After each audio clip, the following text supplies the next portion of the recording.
So we are a couple of weeks, of course, into 2022.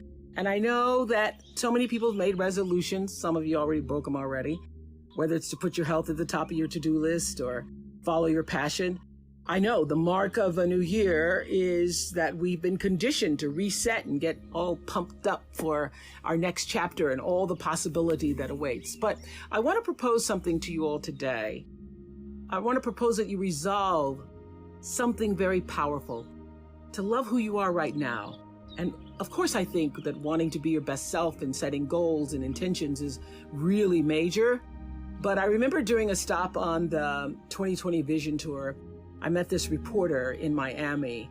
We took some photos together and she said to me, "Oprah, next time you see me, I'm going to be so much skinnier." And I replied, "Well, the next time I see you, hopefully you're going to be as healthy as you can be in that moment. Because right now, this is as healthy as you can be in this moment. And the next time you'll be as healthy as you can be in that moment." I told her to be kind to herself. And she looked at me and said, "How do I do that?" Well, it starts with loving right now who you are, all yourself, your flaws. Living in a space of lack, focused on what you don't want or what you don't like about yourself. I promise you, I've learned it doesn't work. Take a moment to look at what is really running through your mind about yourself that may be holding you back. The energy of the universe responds to positivity. And so if you're telling yourself you're not slim enough, you're not good enough, when that negative chatter starts in your head, stops, lean away from it. When you let those thoughts of not being enough seep in, you can't really act out the best of yourself. So your actions must be in alignment with all the goodness and strengths that you know to be true about yourself. So this week, I'm inviting you to put on your happy sweater, wherever it is, or whatever that is for you. Quiet all the negative self-talk and allow your confidence, your sense of knowing that better days are ahead, to be at the forefront of your thinking. Tomorrow is never promised, so let's accept and then let's celebrate ourselves just where we are right now. Thank you for where I am and who I am right now. Let that be the blessing and intention for ourselves this week. You know, when I was a kid, I thought I was going to be a social worker or be a teacher or somehow be in an environment where I would be connected and speaking to people to honor that calling. I had no idea that God could dream this big dream of a television life for myself. But everybody has a calling, and your real job in life is to figure out as soon as possible what that is, who you were meant to be, and begin to honor that in the best way possible for yourself. We have seen over the years on the Oprah Show so many people who've been able to rise to success in their life, and only able to rise to success because they answered the call. Lots of people think that it's about being famous or about being known or about doing big, incredible things. What you're going to hear today and see through the stories is that sometimes the calling is right in your own neighborhood. Sometimes the calling is something that was just a whisper to you. And when you begin to honor that whisper and to follow that, you end up being the best that you could be. So in my own life, I have to say that I had no idea that I would end up being who I have become, but I had a strong belief that the calling was something greater than what Mississippi was showing me. The calling was greater than my front yard. The calling was greater than what my grandmother believed that my life could be. The problem is everybody is meeting hysteria with more hysteria. And then we just are all becoming hysterical, and it's getting worse. What I've learned all these years is that we're not supposed to match it or even get locked into resisting or pushing against it. We're supposed to see this moment in time for what it is. We're supposed to see through it and then transcend it. That is how you overcome hysteria. And that is how you overcome the sniping at one another, the trolling, the mean-spirited partisanship on both sides of the aisle, the divisiveness, the injustices, and the out-and-out hatred. You use it use this moment to encourage you, to embolden you, and to literally push you into the rising of your life. And to borrow a phrase from my beloved mentor, Maya Angelou, just like moons and like suns, with the certainty of tides, just like the hope springing high, you will rise. Well, you know, I managed to get here. Stedman and I have absolutely differing philosophies, because he teaches the idea of, he has a book called You Can Make It Happen, 9 Steps to Success. And he's always talking to me about having a vision, that with no vision, the people perish. And I always say, I didn't have a vision. I didn't have a vision to get here to where I am. My vision was surrendering to what I believe was God's vision for me. And I always say, God can dream a bigger dream for you than you can dream for yourself. I now believe that I need a vision. I think Stedman is finally right, that in order to continue to move forward, that I need to develop a vision for myself. And one of my big goals is to use this television show as a forum and a catalyst for change in people's lives. That's one of them. The other is to move out into the world in a more impactful global format to help women and children across the globe.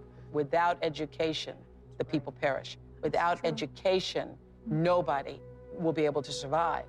Without education, women cannot overcome poverty, will not be able to learn to take care of themselves, will not be able to move forward on the planet. So I want to use my life and this television show to continue to do that. I think some people think that, are under the impression that I was born empowered, that I was born coming out of the womb, ready to interview a Klansman. But the truth is, I know very well what it's like to be marginalized, to be told either subtly or quite directly that my contribution isn't or wasn't welcome, that my face was invisible, and that my needs were an affront. So back when I was doing the news in Baltimore, I asked to be paid the same as my co-anchor, who did exactly the same job as I was doing. And I expected that I would be compensated. So I went in and I asked that I would get the same amount of money. So he was doing the same job I was doing, except that he called me babe all the time. Babe, yeah, babe. Anyway, I was told by my news director and by the general manager, because first I went to the news director, then I went to general manager, and I was told that because I was a single woman who didn't have a mortgage and I didn't have kids, that I was not entitled to earn the same kind of money as the man who was sitting next to me doing the same thing. And I realized in that moment that my employers did not get it. They did not understand my value. But you know what? I did. So cut to AM Chicago. The team's hard at work, and they had been working for a long time. And after a year or so, we were asked to be syndicated. That work began to pay off. And before long, we were now no longer called AM Chicago. We're the national Oprah Winfrey Show. I got a raise, but my producers did not. So I went into the boss at the time, and I asked that my producers, who incidentally were all female, I asked that they would be given a pay raise increase. And my boss, this is in 1986, said, why? They're only girls. What do they need more money for? Girls. I've used the word affectionately sometimes, referring to women as girls, and there was no affection in his tone. It was absolutely condescending. So, you know, it takes a while to develop a voice, but once you have it, you damn sure better use it on stuff that matters. So I took a deep breath in that moment and said, either they're gonna get raises or I'm gonna sit down. I'm not gonna work if they don't get paid more, babe. I would like to believe that I could have spoken that kind of truth to misogyny, even if I'd been all by myself. But here I was on the brink of finally getting what I really wanted and had been working many years for, a national show. I mean, I might have been too intimidated to stand my own ground against this guy if I were actually alone. But here's the thing, you're never alone. You're never alone. The sovereign sound of Maya Angelou's voice was pushing me forward that day, whispering, I come as one, but I stand as 10,000. So when I was faced with the opportunity to advocate for my producers, I silently called on some of the 10,000 and walked into my boss's office, hand in spirit, with the women who had come before me. I could feel Bessie Smith and Billie Holiday and Ella Fitzgerald and Pearl Bailey and Sarah Vaughan and Lena Horne clutching their green books looking for a place to eat while they sang in supper clubs for whites only. And I could feel Reese Taylor and Rosa Parks refusing to relinquish their dignity in the face of death threats. All these women were with me that day, walking into the office in Chicago, as was Diana Carroll and Petula Clark and Joan Baez and Mary Tyler Moore and Moms Mabley and Barbara Walters and all of the astonishing women whose names none of us will ever even know, despite their sacrifice. And I'm pretty sure I even heard Shirley Chisholm urging me on with this thought: if they don't give you a seat at the table, bring a folding chair. I understood that there were so many times that many women from my mother's generation, and God knows my grandmother's generation, who were forced to grit their teeth and just take it because standing up for themselves wasn't even an option. The risk was too great, and they knew it. But they also knew in their bones what my dear friend Maya put so eloquently into words when she says, you may not control all the events that happen to you, but you can decide not to be reduced by them. Because these women and so many others like them made the decision not to allow themselves to be reduced by the many injustices they were subjected to, I found the strength to act, if not just for myself, not just for my producers, but for all the women who in their ingenious ways subverted the rules, laid the foundation, and pushed the envelope just a little bit further for me. We all are here to fulfill the dreams of those who came before us. Maya used to say, you've been paid for. You've been paid for, young people, so put your crown on your head and wear it. We are here not merely to bear witness, but to be the new voices of an extraordinary new age. You see, when I was growing up, there were no black people in the media, just buckwheat on television. And I was constantly doing that thing, looking to find myself. And what I found instead was Leave It to Beaver and Donna Reed and Lassie, although technically I guess Lassie was mostly brown. The point is, though, we are now able to see ourselves reflected through entertainment. But what pleases me most is that we're beginning to see on screen, what we're beginning to see is starting to change the landscape of what we see behind the scenes. What Kamal was talking about, true inclusion. And what I realized during all those years doing the Oprah show, and the reason that OWN is now thriving, is how essential it is to see yourself reflected in other people's stories. It's something that you, as white people, never have to even think about. Because the more you see a broader and richer and more nuanced depiction of yourself and your neighbor and the world, the more empowered you become. And it's that sense of empowerment that actually tethers us to the universe. It gives us at least a glimpse of how connected we all are.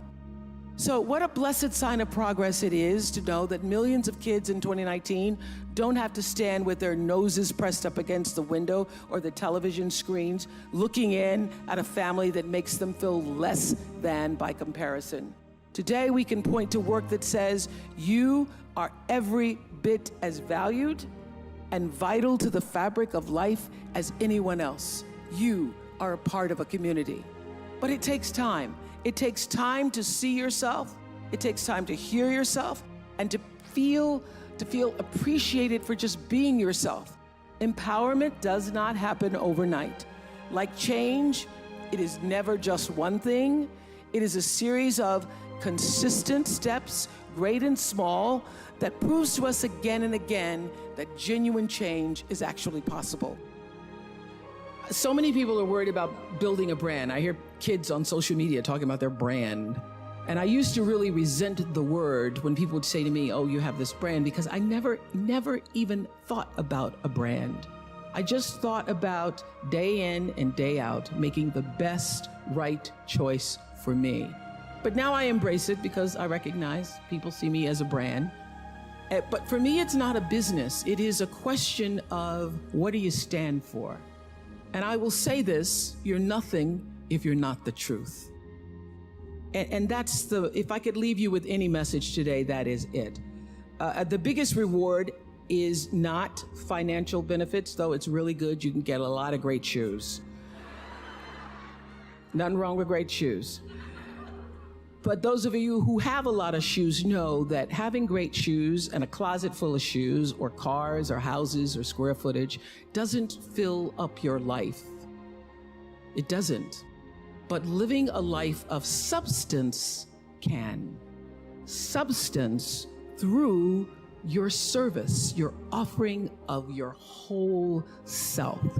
And the baseline for how do you live a life of substance is whatever is the truth for you. What do you stand for? People may not remember your every word. They may not remember all of your actions, but they certainly remember how your words and your actions made them feel. So let's leave here today with the collective memory of wanting to create enlightenment in the world. Let's leave here knowing that we can give people the sense that they have been heard and respected. Let's foster original thinking and humane treatment. Let's seek out the words we don't know. Let's do away with the us and them. I've seen us and them create a whole lot of problems, but I've never seen it solve one thing. Instead, let's nourish our artists. Let's offer the possibility of something better for all of us, because a new day is no longer on the horizon. The new day is now.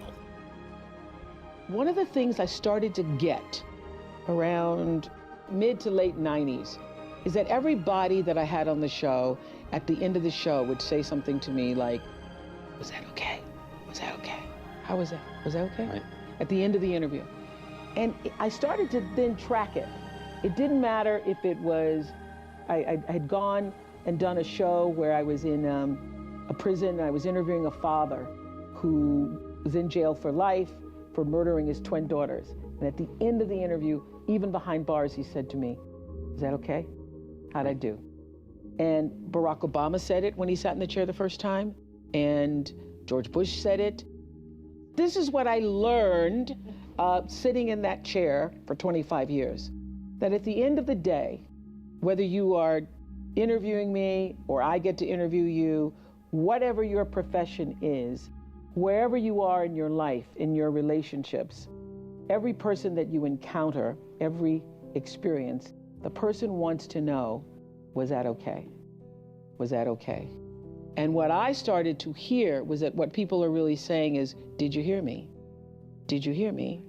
And did what I say mean anything to you? And so I started to listen with that in mind, with that intention of validating that your being here, you're speaking to me, you're taking the time to do this with me is important because you matter. And that's true for everybody who's watching or listening, that every argument that you ever have, every encounter, the person just wants to know, did you hear me? Did you see me? And did I say anything that mattered? Everybody works hard and everybody has their own dreams. There was a time where I used to spend a lot of energy wanting things. Of course, it's easy for me to say, oh, things don't define you because I got a lot of things. Things are nice, I like them. But this is what I learned. When you can surrender to the dream, you get to live in the space of the higher power. You get to live in the space that you purposefully have come to earth to claim for yourself. So, around 1984, I was sitting in bed one morning. I was reading the New York Times review of The Color Purple. And I thought, whoa, this sounds like a really great book. I got out of bed in my pajamas, put on my galoshes, and went to the store to get the copy of The Color Purple. I read The Color Purple in one afternoon, went back to the bookstore, bought every book of The Color Purple. I took the books to the office, and I said to everybody, y'all got to read this book. Oh my God, you got to read this book, Color Purple. I needed a book club. I didn't have one. So I passed out the book to everybody I knew. Please, read The Color Purple, read The Color Purple. Then I start to hear that somebody's going to do a movie about The Color Purple. But I don't know anybody in the movie business. By this time, I was on AM Chicago. I don't know anybody. I start praying to God. God, please help me find a way to get into Color Purple.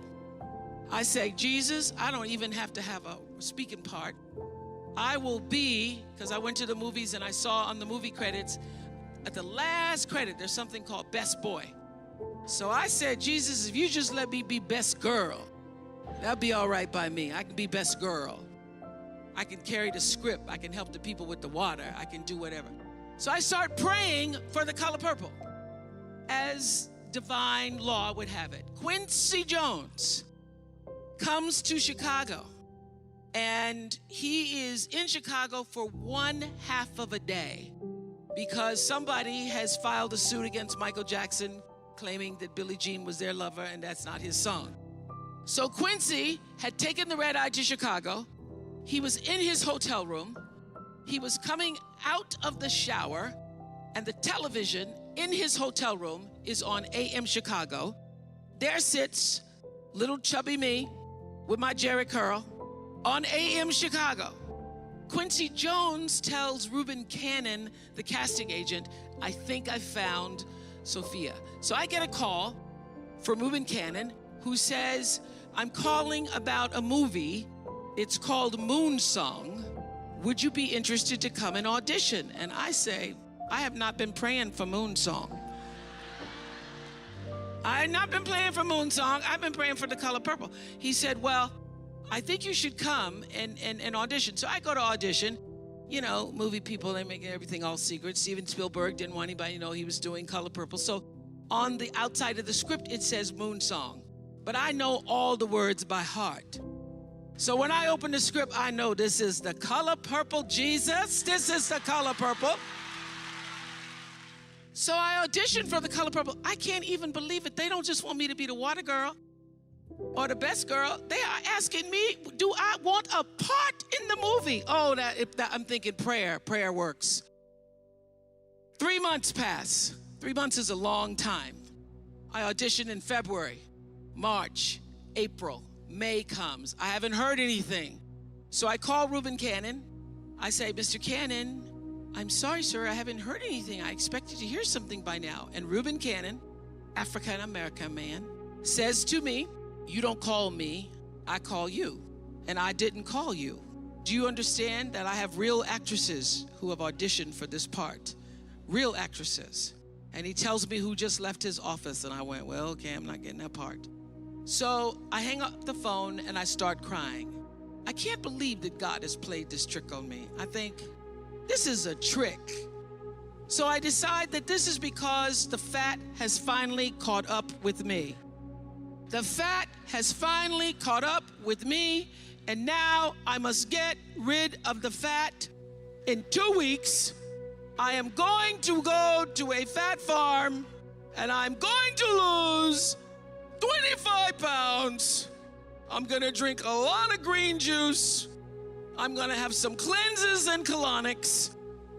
So I also was trying to make peace with it. I said, God, I don't understand. I thought it was for me. You ever had that talk with God? I thought it was for me. I thought it was for me. God, you let me audition with somebody named Harpo. That's my name backwards. Jesus, that was a sign. Wasn't it a sign? And then 3 months pass, and then Reuben Cannon says, real actresses have just left his office.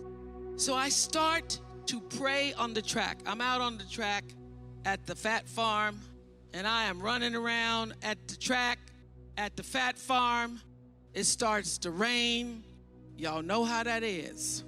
But I don't even care, because I am praying to God to help me to let it go. Help me let it go, because now I've become obsessed with it and it's now controlling my life. I start praying, running around the track, and I keep hearing this noise, and I can't, there's nobody on the track but me, and I'm running around the track. And I look around and it is my thighs rubbing together. My thighs are rubbing together, causing this thunderous sound. There's nobody on the track. So then I really start to cry. Oh, Lord, help me. Help me let it go. Help me let it go. Help me let it go, God. Help me let it go.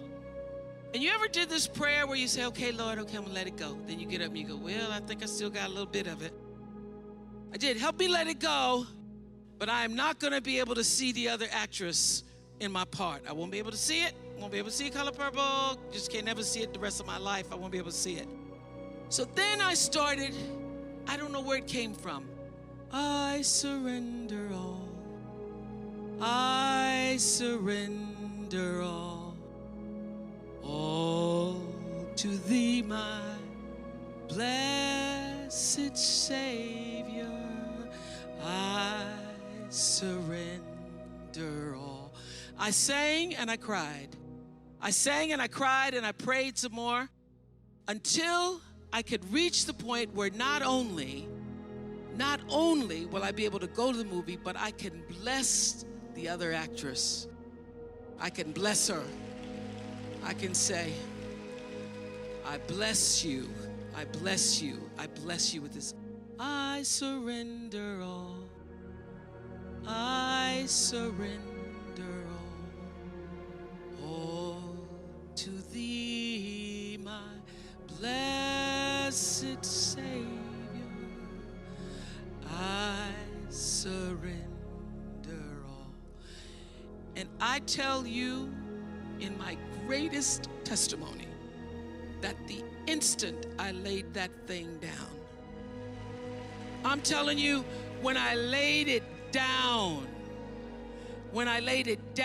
and it didn't have me anymore, it had no control over me anymore, I didn't feel anything about it anymore.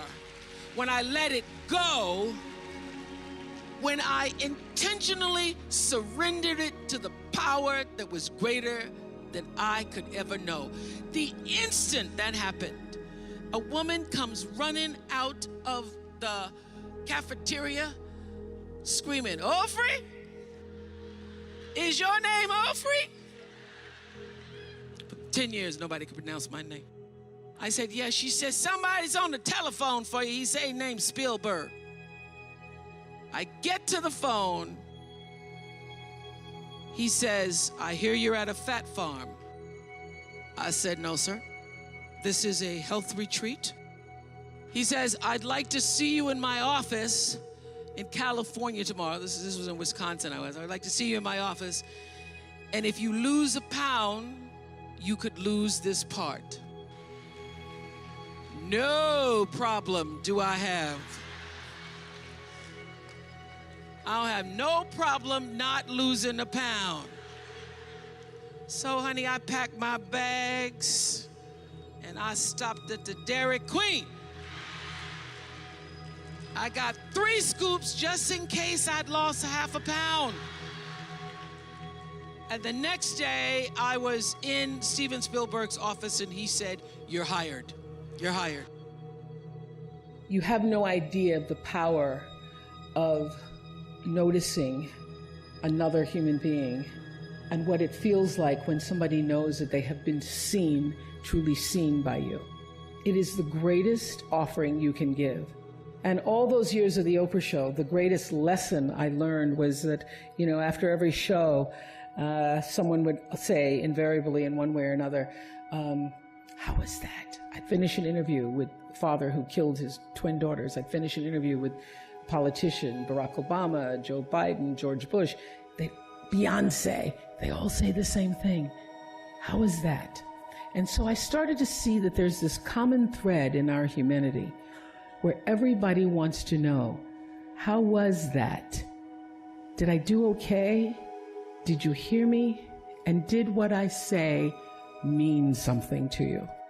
So I would have to say that recognizing that in other people has helped me to become, a person of compassion, a person of understanding, a person who can interview anybody about anything, because I know that the core of you is the same as the core of me. You just want to be heard.